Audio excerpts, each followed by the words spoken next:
Growing up, I always knew my mom, Laura, and I weren't exactly close.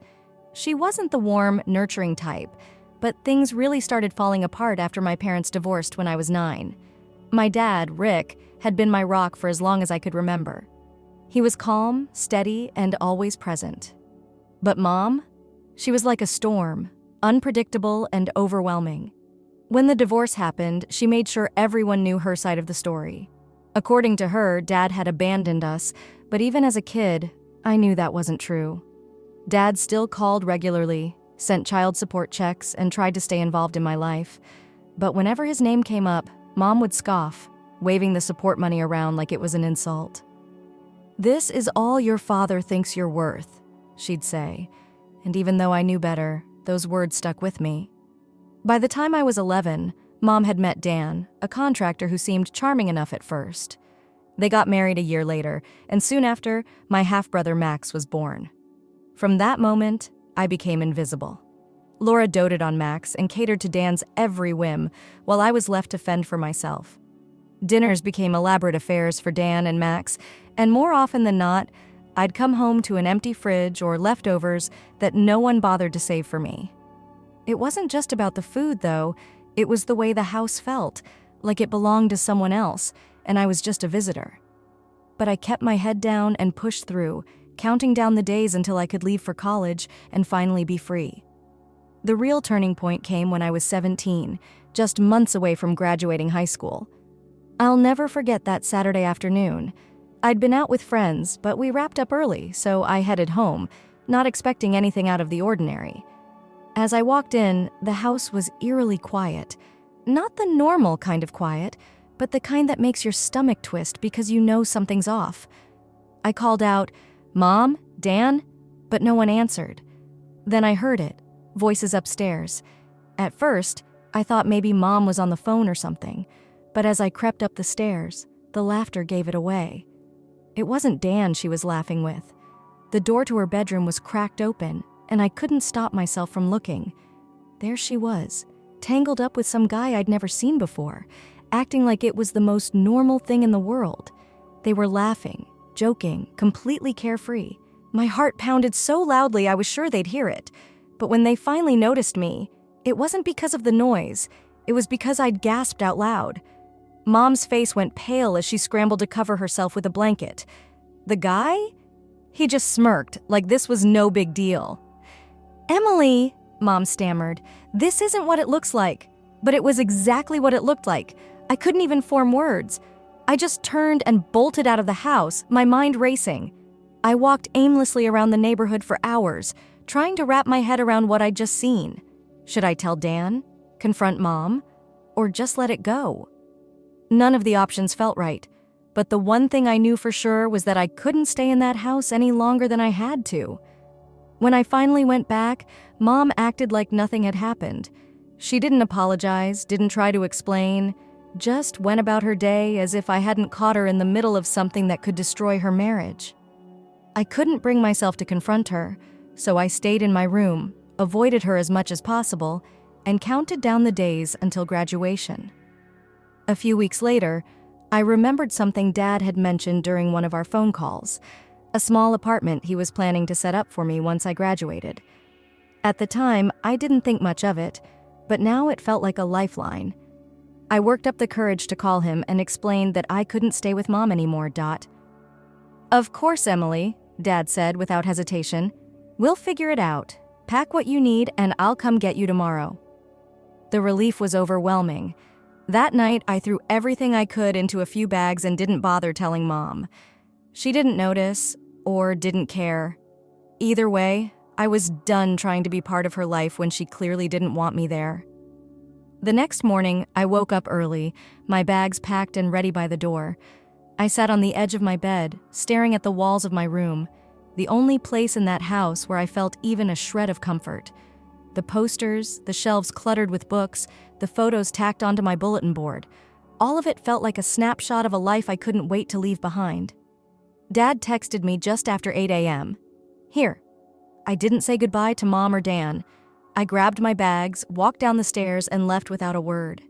If they noticed I was gone, they didn't say anything. Maybe they didn't care. Or maybe they were too wrapped up in their own lives to notice. Either way, it didn't matter. I was done. When I stepped outside, Dad was leaning against his car, looking exactly like I remembered. Calm, steady, and somehow still managing to smile despite everything. "You ready?" he asked, opening the trunk to load my bags. "Yeah," I said, trying to keep my voice steady. But as soon as the trunk closed, something inside me cracked. All the anger, frustration, and hurt I'd been holding in for years suddenly bubbled to the surface. Tears streamed down my face before I could stop them. Dad didn't say anything. He just pulled me into a hug, holding me tight while I broke down.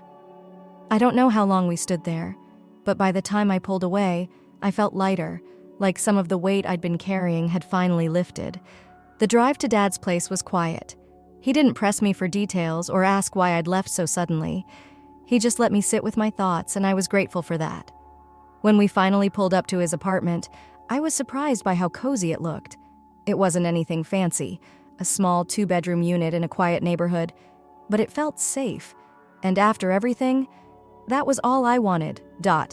"This is it," Dad said, grabbing my bags from the trunk. "It's not much, but it's yours for as long as you need." I followed him inside, taking in the mismatched furniture, the shelves packed with books and knickknacks, and the faint smell of coffee lingering in the air. It wasn't perfect, but it felt like home in a way Mom's house never did. The next few weeks were an adjustment. For the first time in years, I didn't feel like I was walking on eggshells. Dad gave me space to settle in, but made sure I knew he was there if I needed him. We'd sit together in the evenings, watching old movies or talking about my plans for college. It felt good to have someone who actually cared, who wanted to know what I thought and how I felt. But even with all that support, it wasn't easy to let go of the past. I kept replaying everything that had happened at Mom's house. The way she'd ignored me, the laughter I'd heard through her bedroom door, the indifference she showed when I left. It was like a loop I couldn't escape. One night, as we were watching TV, Dad turned to me and said, "You don't have to talk about it if you're not ready, but if you ever want to, I'm here." I hesitated, staring at the screen. Part of me wanted to keep it all bottled up, to pretend it didn't matter. But another part of me knew I couldn't move forward until I faced it. "It's not just about Mom," I finally said. "It's everything. Dan, Max, the way I always felt like I didn't belong there. She chose them over me, Dad, over and over again." He nodded, his expression calm but sad. "I'm sorry you had to go through that," he said. "You didn't deserve it. None of it was your fault." Hearing those words felt like a balm to an open wound. For so long, I'd been blaming myself, wondering if I'd done something to push Mom away. But maybe it wasn't about me at all. Maybe it was about her. As the summer went on, I started to find my footing again. I got a part-time job at a local coffee shop, which gave me a sense of independence I hadn't had before. I enrolled in college classes, picking a major I was genuinely excited about, something I never would have done if I'd stayed at Mom's, where every decision was met with criticism. Dad was my biggest cheerleader through it all. He came to my shifts at the coffee shop, pretending to evaluate the service while sipping on lattes he didn't even like. He helped me navigate the confusing maze of financial aid forms and class schedules, always encouraging me to go after what I wanted. But even as I built this new life, there were moments when the past crept in. I'd hear a song that reminded me of Mom, or see a family at the coffee shop laughing together, and it would hit me. This was what I'd always wanted from her. A connection, a sense of belonging. And no matter how much I tried to convince myself otherwise, a part of me still missed her. One evening, as I was scrolling through my phone, I saw a text from her. It was short, almost too casual.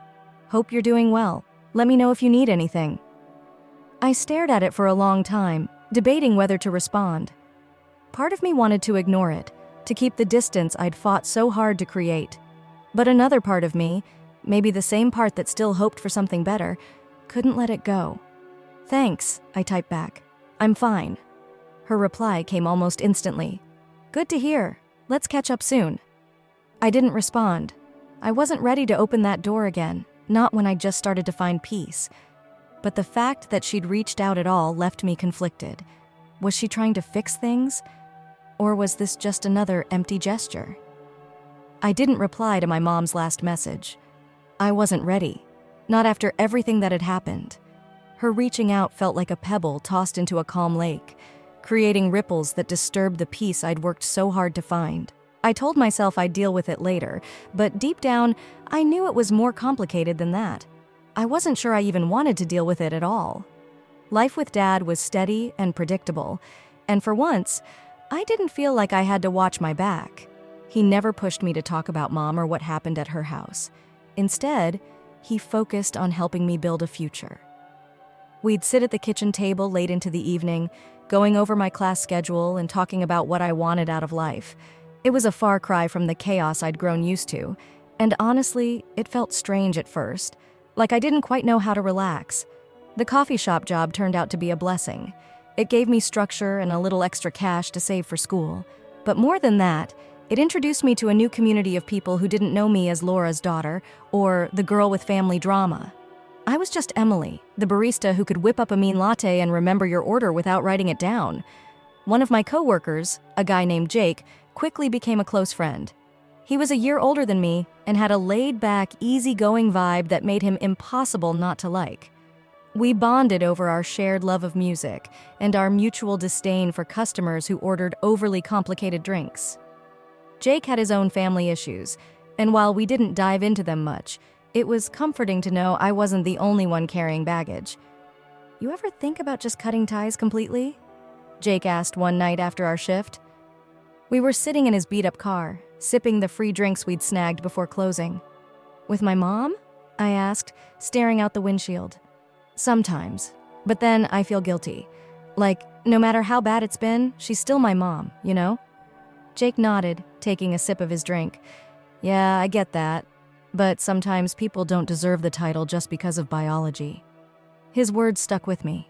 I'd spent so much time trying to navigate my feelings about my mom, anger, sadness, hope, and hearing someone else say it so plainly made me wonder if I'd been overcomplicating things. Maybe Jake was right. Maybe being a parent was more than just a title. It was about actions, not words. A few weeks later, I got another text from Mom. This one was different, though. Instead of the usual surface-level niceties, she asked me to meet for coffee. "I'd like to talk," she wrote. No pressure, but it would mean a lot to me. I stared at the message for a long time. Part of me wanted to say no outright, to protect the fragile peace I'd found since leaving her house. But another part of me, the part that still longed for a real connection, couldn't ignore the possibility that maybe, just maybe, she was trying to make things right. I texted her back. "Okay, Saturday works." When Saturday came, I showed up at the cafe 15 minutes early, my nerves buzzing. I kept telling myself I wasn't expecting anything. This wasn't about forgiveness or rebuilding our relationship. It was just a conversation. But as I sat there, my mind raced with questions. What did she want to talk about?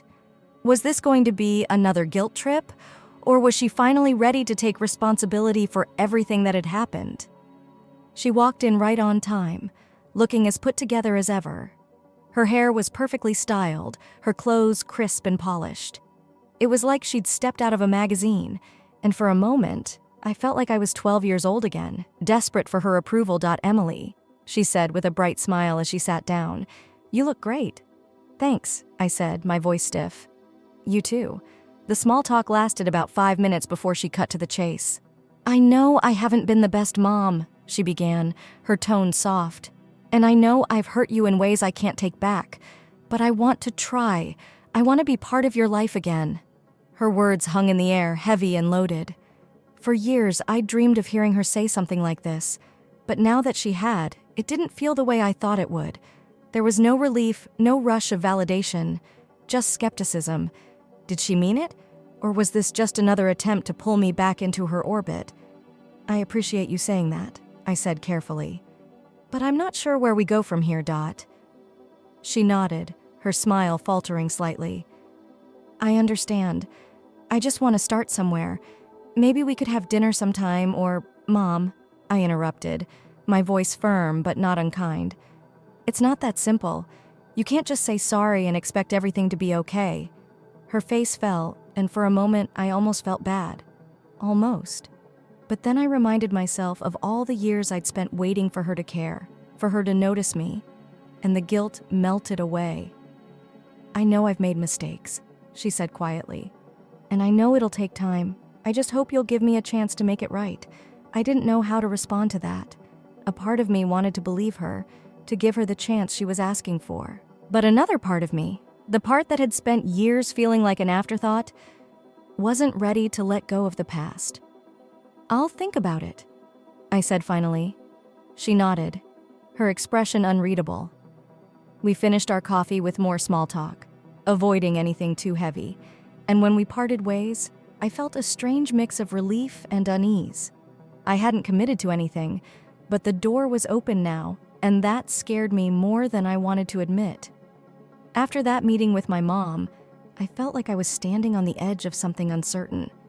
I didn't commit to anything, but I didn't shut her out completely either. It was strange. Part of me was proud for holding my ground, for not immediately giving in to her charm. But another part of me felt like I was walking back into a trap, one I'd spent years trying to escape. I didn't tell Dad about the meeting right away.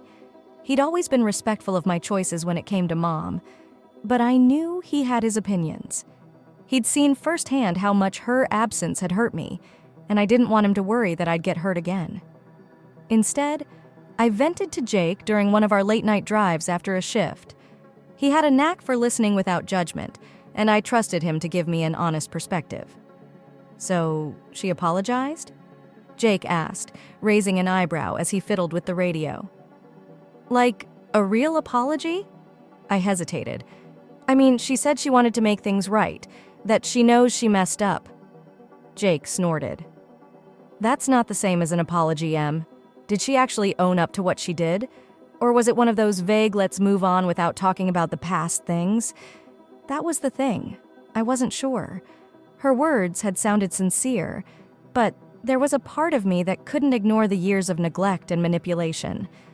"I don't know," I admitted. "It felt halfway there, if that makes sense." Jake nodded, his gaze focused on the road ahead. "Yeah, it does. Just don't let her suck you back in unless you're sure she's really changed. You've come too far to let her drag you down again."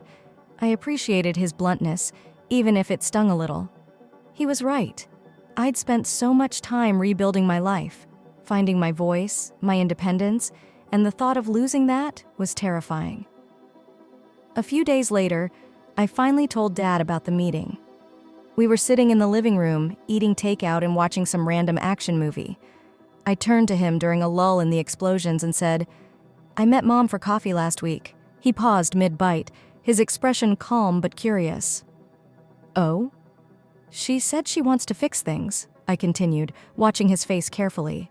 "She apologized, or kind of apologized, and asked for a chance to be part of my life again." Dad didn't respond right away. He set down his fork and leaned back in his chair, his eyes thoughtful. "And how do you feel about that?" "I don't know," I admitted. "I want to believe her, but it's hard. She's let me down so many times before." He nodded, his gaze steady. "It's okay to be cautious, Emily. You don't owe her anything just because she's your mother. If she really wants to make things right, she'll prove it over time. But it's up to you to decide what you're comfortable with." His words stuck with me. For so long, I'd felt like I had to either forgive Mom completely or cut her off entirely. But maybe it didn't have to be that black and white.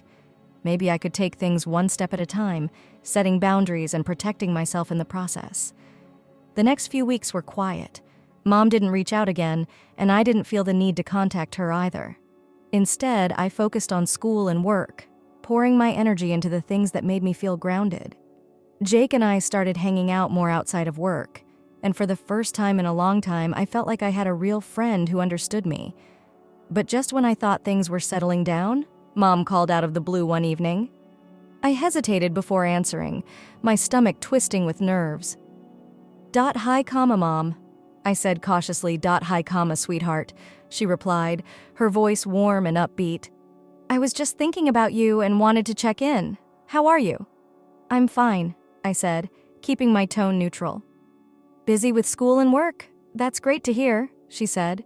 There was a pause, and then she added, I was wondering if you'd like to come over for dinner this weekend. Dan and Max would love to see you. The mention of Dan and Max sent a jolt of unease through me. It wasn't just about seeing them. It was the idea of stepping back into that house, into a place that held so many bad memories.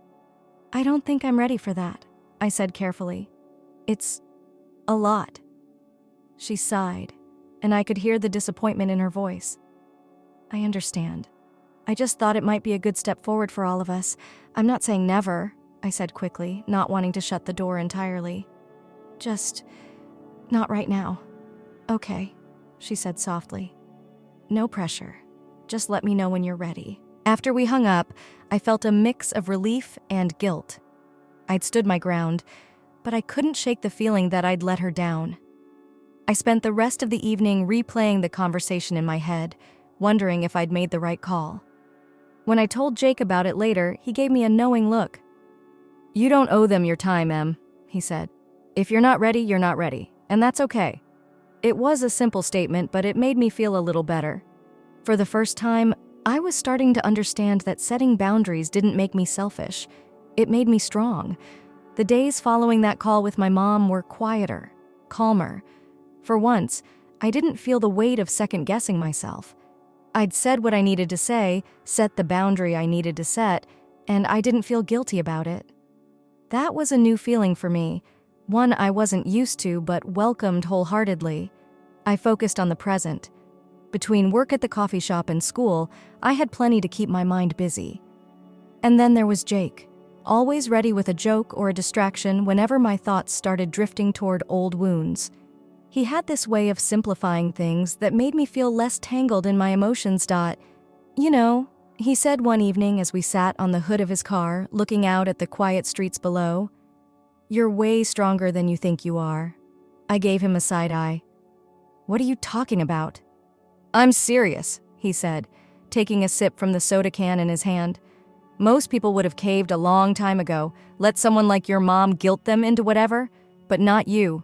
You're holding your ground. That's badass. I smiled at that, letting the compliment settle in. Maybe he was right. Maybe I'd been stronger than I realized. A few weeks later, I decided to reach out to my mom again. Not because I wanted to dive back into our relationship, but because I wanted to keep the lines of communication open on my terms. I texted her something simple. Hope you're doing well. Things are busy on my end, but I wanted to check in.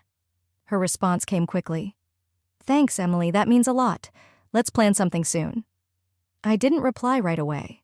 I knew I wasn't ready to plan anything, but the fact that she'd responded warmly, without pushing, felt like a small step forward. Maybe we could rebuild something someday. But I wasn't going to rush it. In the meantime, life kept moving. I got a raise at work, started making plans for a study abroad program the following semester, and even found a new hobby in photography. It was strange, carving out a life that felt completely my own, but it was also empowering. I wasn't defined by my past or the people who had hurt me. I was more than that. One evening, Dad and I were sitting on the couch, flipping through old family albums. It had become a bit of a tradition for us. Something comforting about revisiting the good times, the memories that reminded me of who I was before everything fell apart. I'm proud of you, you know, Dad said suddenly, his voice steady but full of emotion. I looked up at him, surprised. For what? For getting through all of this, he said. For standing up for yourself, finding your way, and not letting the past hold you back. You've been through a lot, Emily. More than most people your age, but look at you. You're thriving. I didn't know what to say to that. His words felt like a warm blanket, wrapping around me and shielding me from all the doubts I still carried. Thanks, Dad, I said finally. That means a lot. It wasn't just about the words, though. It was about the feeling behind them, the reassurance that I was doing okay, that I was on the right track. For so long, I'd felt like I was just surviving. But now, I was starting to believe I could do more than that. I could actually live. By the time the semester ended, I felt like a different person. Stronger, more confident, and less weighed down by the ghosts of my past. My relationship with my mom was still a work in progress, more distant than close. But I was okay with that.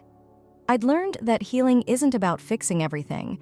Sometimes it's just about finding peace with where you are.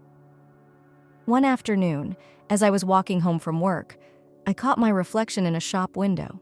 For the first time in years, I liked what I saw. Not just on the outside, but on the inside too. I saw someone who had fought for herself, who had chosen her own path despite the odds, and that was enough.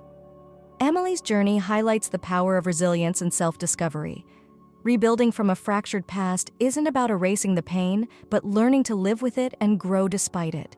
With her newfound strength, Emily knows her future is hers to shape, and that's a gift she'll never take for granted.